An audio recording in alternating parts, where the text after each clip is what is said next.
बड़ी मजेदार बात है कि अयोध्या की लोकसभा सीट पर हमें वांछित सफलता नहीं मिली और उसको लेकर इनके चेहरों के ऊपर जो चमक दिखाई पड़ती है, ये अपने आप में राजनीतिक विश्लेषकों के लिए एक फूड फॉर थॉट है। क्योंकि इस प्रकार का एक वातावरण इस देश में बनाया गया कि एक वर्ग के लिए all eyes should be on Rafah, चाहे किसी को पता हो रफा है क्या, कहां ये ना पता हो, पर दूसरे के लिए all eyes should not be on Ayodhya. परंतु मैं ये भी बताना चाहता हूं सभापति महोदय, ये लोग समझ नहीं पाए। अयोध्या में जब हमें वांछित सफलता नहीं मिली तो हमारे विरोधी बता क्या रहे हैं? देखिए साहब, आप अयोध्या हार गए, बस्ती हार गए, प्रयागराज हार गए, चित्रकूट हार गए, नासिक, रामटेक और रामेश्वरम, यानी भगवान राम से जुड़े सारे स्थलों के बारे में बता रहे हैं कि यहां भारतीय जनता पार्टी को वास्तविक, जैसे कई तो ऐसी सीटें थी, रामेश्वरम कभी नहीं जीते थे। परंतु महोदय मैं कह रहा हूं, ये समझ नहीं पाए प्रभु की लीला क्या है। जो लोग ये कहते थे कि राम हुए नहीं, इसका सबूत दो, वो उत्तर से दक्षिण तक राम से जुड़े स्थानों का सबूत दे रहे हैं कि अयोध्या भी राम से जुड़ी थी, बस्ती भी जुड़ी थी, प्रयागराज भी था, रामटेक भी था, रामेश्वरम भी था। अरे आपको लगता है कि भगवान हमको हरवाने के लिए आए थे? नहीं, आपको अपना अस्तित्व मनवाने के लिए आए थे। और मैं ये भी बताना चाहता हूं महोदय, रामचरितमानस और रामायण में भी उल्लेख है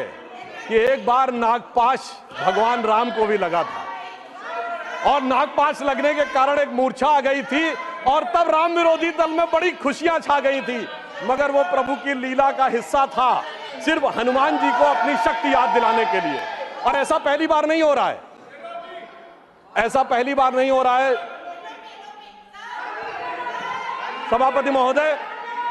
आज से 30 साल पहले मुझे याद है उत्तर प्रदेश में जब समाजवादी पार्टी और कांग्रेस सबने मिलकर सरकार बनाई थी, सपा बसपा और कांग्रेस आई ने मिलकर,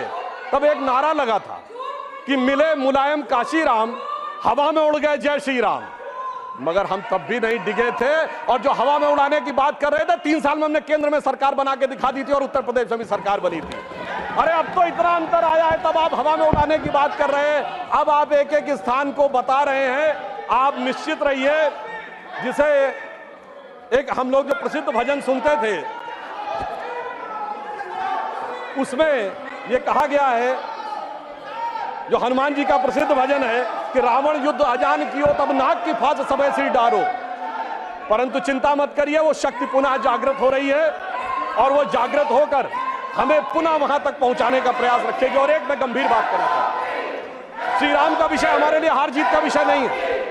हम 2 सीटों की पार्टी थे, तब भी उतनी श्रद्धा और निष्ठा के साथ खड़े थे। हम 86 सीट पे भी वैसे ही खड़े थे, 120 पे वैसे ही खड़े थे, 182 पे वैसे ही खड़े थे, 282 पे वैसे ही खड़े थे, 303 पर वैसे ही खड़े और 240 पर भी वैसे ही खड़े हुए हैं। आपके लिए चुनावी हार जीत का विषय होगा, हमारे लिए चुनावी हार जीत का विषय नहीं है। परंतु